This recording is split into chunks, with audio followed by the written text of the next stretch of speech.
पूर्व दिगरे उदय हुअन्ति माँकर भितरको आलुअटी जाए। अच्छा अच्छा सूर्यଙ୍କ आलुअरे माँ एठी पूजा पाଆନ୍ତି। आज्ञा ତାଙ୍କର ପେଟରେ ଗୋଟେ ହୀରା ଥିଲା।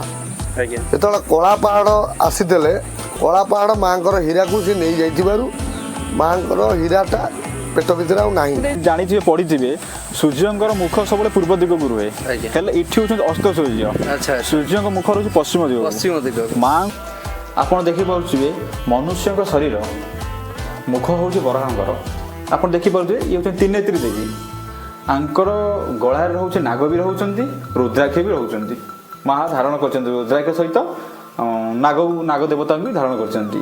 ଏପଟ ହାତରେ ରହୁଛନ୍ତି ମତ୍ସ୍ୟ, ଏପଟ ହାତରେ ରହୁଛନ୍ତି ଖପରା, ରକ୍ତର ଖପରା। ଏ ଯେଉଁ ମତ୍ସ୍ୟକୁ ଦେଖୁଛନ୍ତି ଆପଣ, ନା ଇଏ ଜଳରେ ଅଛି ନା ଇଏ ସ୍ଥଳରେ ଅଛି। ଇଏ ମା ତାଙ୍କୁ ତାଙ୍କ ମୁଦ୍ରାରେ ଧରିଛନ୍ତି। କ'ଣ ସାଙ୍ଗମାନେ ଦେଖିପାରୁଛନ୍ତି ତ ମୋ ପଛ ଭାଗରେ ସେଇ ସୁନ୍ଦର ମନ୍ଦିରଟି? ଓଡ଼ିଶାର ବିଭିନ୍ନ ପ୍ରକାରର ଶକ୍ତିପୀଠ ମଧ୍ୟରେ ଏହି ପୀଠଟି ଏକ ସ୍ୱତନ୍ତ୍ର ପ୍ରକାରର ଶକ୍ତିପୀଠ। ମନ୍ଦିରଟି ପ୍ରାଚୀନ ନଦୀ କୂଳରେ ଅବସ୍ଥିତ। ଏଏସ୍ଆଇ ଦ୍ୱାରା ସମ୍ପୂର୍ଣ୍ଣ ଭାବରେ ରକ୍ଷଣାବେକ୍ଷଣ କାର୍ଯ୍ୟ ହେଉଛି। এইভাবে এক সুন্দর মন্দিরটি আমার পুরী জেলার অবস্থিত। আর এই মন্দিরর না বরাহী মন্দির। হ্যাঁ আজ্ঞা মু কହୁছি বরাহী মন্দির বিষয়ে। তো নমস্কার ভাই ভৌণী মানে মু আপনার সেই দূর সম্পর্কীয় মহাপাত্র 2.0 आपण मानक स्वागत करुच्ची आज गोटे सुंदर जगह को। सांग माने मु एबे पहुँची बराही मंदिर प्रांगण भितर। चारिआडे आपण माने देखि परछन तो केते सुंदर प्राकृतिक सौंदर्य। से प्राकृतिक परिवेश मध्य विराजित अच्छा माँ बराही। सुंदर बोर्डटी ये मराई ये गोटे बहुत बड़ गेट रही। चलते आम भितर को जावा भितर पार्श्वे कौन टी अच्छी देखा। आउ गेट भितर को एंट्री करू करू एपट साइड की लक्ष्य करूँ देखिपे ये मंदिर विषय रे किसी सुंदर तथ्य रही।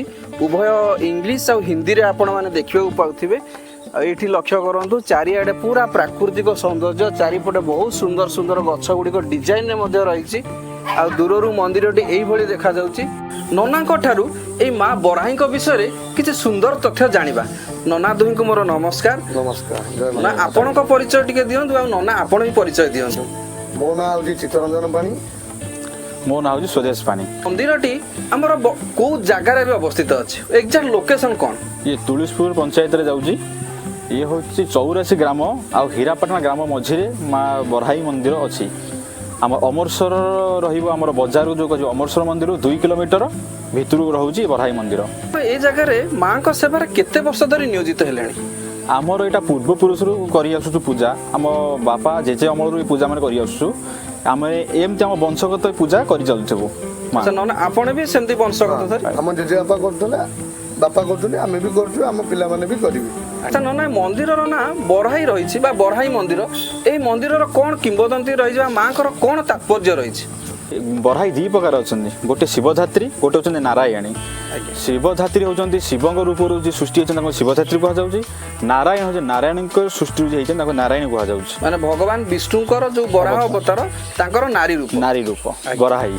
शिवंकर भी शक्ति सृष्टि होचंदी बराही। सूर्यଙ୍କ ଯେତେବେଳେ ପୂର୍ବ ଦିଗରେ ଉଦୟ ହୁଅନ୍ତି ମାଙ୍କର ଭିତରକୁ ଆଲୁଅଟି ଯାଏ।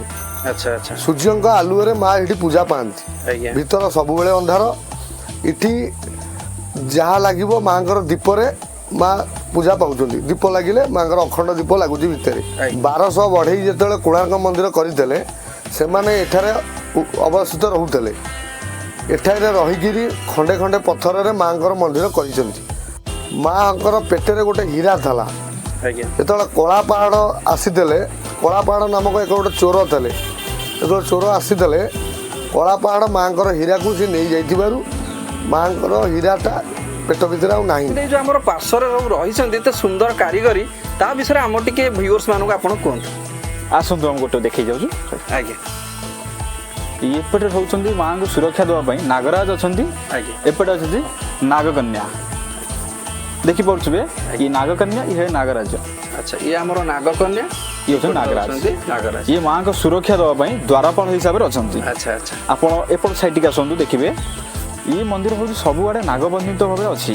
आप जो स्तंभ देखिए से नागबंधित भाव मिल आसतु देखिए ये मंदिर भी कोणार्क जो आमर 1200 बढ़ई जो कोणार्क मंदिर तैयारी करते से ही बढ़ई इठी रहीकि ये शिला मानक कारुकार्य करी से जाकि कोणार्क मंदिर तैयारी करते अच्छा कोणार्क मंदिर समय समसामयिक मंदिर आज्ञा आपड़ देखिए कि एथार कीर्ति कारुकार्य सब कोणार्क मंदिर मिशुची किसी भी आप देखिपे आप नना कहले से समय देखो ये सब जो सक्सेसर हो मूर्ति ये सब कोणार्क मंदिर सहित पूरा मिशुची आउ 1200 बढ़ई भी ये सब कर मंदिर टाक तैयारी कर देखुं ये हूँ नागराज एपटे भी नागराज अच्छा आज्ञा ये स्तंभ से स्तंभ दुई पटे नागराज जगी ये गोटे आम सुंदर झरकाटे बोध ना आज्ञा ये झरका भीतर जमी पिलर ये हूँ जितक आम सब पिलर टाइप सब जाक पिलर नागर बंधित देखो सब छोट छोट कारुकार्यक्रम होती रामायण महाभारत से अंकित सब बहुत सुंदर भाव में भी खचित होती जिनस गुड़ाक आप भावी पाते सेतबेले जुगे ना मेसीन ना कटर सेमती किसी सब हाथ में कारुकार्यक्रम सब हो बिना सिमेंट ये भी मंदिर किसी कौटी अठा कि केमिकाल किसी यूज होता बहुत बड़ सब खंजा हो पथर पथर तैयारी एवं 1999 मसीहा बात्या जो आसाला मंदिर किसी भग्न हो जाता से ये मंदिर किसी गवर्नमेंट तरफ मंदिर देखो ये स्तंभ भी नागराज अच्छा सीधा ऊपर बना से नागराज अच्छा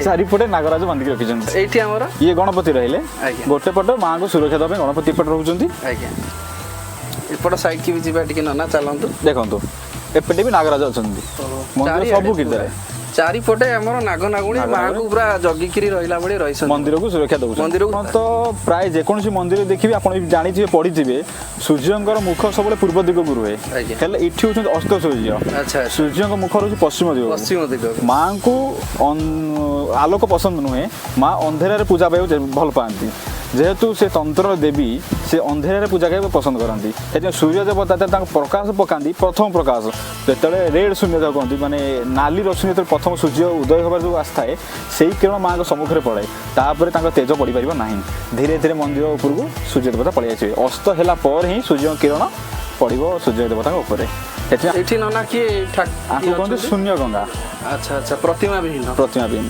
पानी बाटा देके आसी थाए आंकु से कहते शून्य गंगा अच्छा प्रतिमा विहीन ये रही शून्य गंगा अच्छा ठीक अच्छे ना आम चलतु माँ को दर्शन करवा एत सुंदर जिनस आप कहले आप तो देखुए सब भी नागबंधित अच्छे नागबंधित मंदिर पूरा देखो ये भी ये स्तंभ भी सेपटे जमी स्तंभ देखीदे एपटे धीरोसी स्तंभ मंदिर केते समय खोला रोचे केतेटारु आरंभ होची सकाळ 6 रु संध्या 6 पर्यंत मंदिर खोला रोचे सकाळ 6 रु संध्या संध्या नना आमर कहते मंदिरटा पूरा संपूर्ण अंधार भितर रही है सूर्य किरण में माँ आलोकित होता आपड़ निहाती देखिपे चारिआडे अंधकारमय आ नना आमको ने माँ को दर्शन करने चलतु आमर आज भाग्य आम सहित नना जोड़ी आ माँ को भव्य रूप को आम देखा चाहूँ तार फल दी जन अच्छा जय विजया एपटे रहा आमर विजया ये जय एपटे जय विजया विजय द्वारा फल रही माँ सब अखंड लगी देखो माँ ये आविर्भाव होती बराह रूप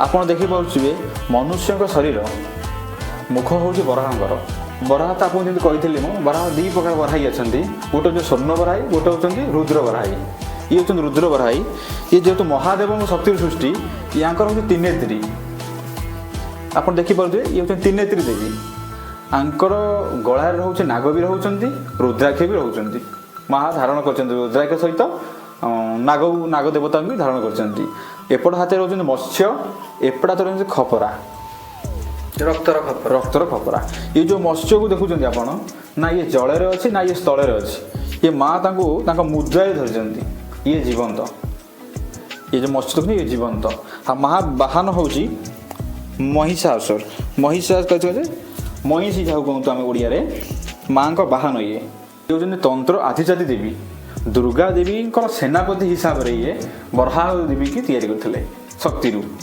से बराही की कहुच्छी दुर्गा देवी सेनापति से दुर्गा देवी महिषासुर को वध करने निजा को करें से नवदुर्गा तैयारी करते नवदुर्गा भितर जड़े कहते आम बराही 64 कि 21 नंबर में अच्छा आम बराही देवी ये हूँ दंड हस्ताए ये दंडधारिणी आपड़ शुणी काशी रे गोटे अच्छी माँ मंदिर जो आमर काल भैरव दिन जगंती राति जगंती माँ बराही ମାଁ ତ ବେଶୀ ସାଉଥ ଇଏରେ ବେଶୀ ପୂଜା ପାଆନ୍ତି। ସେଠାରୁ ଲୋକ ଭକ୍ତ ବି ବହୁତ ଆସନ୍ତି। ଯୋଉଟା କହୁଛନ୍ତି ନେପାଳରୁ, ଆନ୍ଧ୍ରପ୍ରଦେଶ, ତାମିଲନାଡୁ ସାଡ଼ୁ ବହୁତ ଲୋକ ଆସନ୍ତି ମାଁଙ୍କୁ ଦର୍ଶନ କରିବା ପାଇଁ। ଦେଖିପାରୁଛନ୍ତି ତ ସାଙ୍ଗମାନେ ମନ୍ଦିରଟି ବାହାର ପଶୁରୁ କେତେ ସୁନ୍ଦର ଦେଖାଯାଉଛି। ମନ୍ଦିରରେ ବ୍ୟବହାର ହୋଇଥିବା ପଥର ଗୁଡ଼ିକ ଅତ୍ୟନ୍ତ ନିଖୁଣ ଭାବରେ ଅତି ସୁନ୍ଦର ଭାବରେ ସ୍ଥାପିତ କରାଯାଇଛି। ଆପଣମାନେ ଅନୁମାନ କରନ୍ତୁ ଯେଉଁ ସମୟରେ ଏତେ କାରିଗରୀ ବିଦ୍ୟା ବା ପ୍ରଯୁକ୍ତି ବିଦ୍ୟା ଉନ୍ନତ ଅବସ୍ଥାକୁ ଗତି କରିନଥିଲା, ସେତେବେଳେ ଯେଉଁ କାରିଗରମାନେ କେତେ ବୁଦ୍ଧି ବିଦ୍ୟା ଲଗେଇ କୌଶଳ ଲଗେଇ ସୁନ୍ଦର ଭାବରେ ପଥର ଉପରେ ପଥରକୁ ରଖି ତା ଦେହରେ କଳା ସ୍ଥାପତ୍ୟକୁ କେତେ ଜୀବନ୍ତ ଭାବରେ ସ୍ଥାପିତ କରିଛନ୍ତି। ନିଶ୍ଚିତ ଭାବରେ ଦେଖିଲେ ମନରେ ଏକ ପ୍ରକାର ଉତ୍କଣ୍ଠା ଜାତ ହୋଇଥାଏ। ଦେଖିପାରୁଛନ୍ତି ତ ସାଙ୍ଗମାନେ ମାଙ୍କର ଏହି ଜୀବନ୍ତ ମନ୍ଦିର ଆଉ ମାଙ୍କର ଭବ୍ୟ ରୂପକୁ। ତା ସହିତ ନନା ଦୁଇଙ୍କ ମୁଖରୁ ମାଙ୍କର କିଛି ଅକୁହା ଆଉ ଅଜଣା କଥା। ଆଶା କରେ ଆଜିର ଭିଡ଼ିଓରେ ମାଙ୍କ ମନ୍ଦିର ବିଷୟରେ ଆପଣମାନେ ଅନେକ କଥା ଜାଣିବାକୁ ପାଇଥିବେ।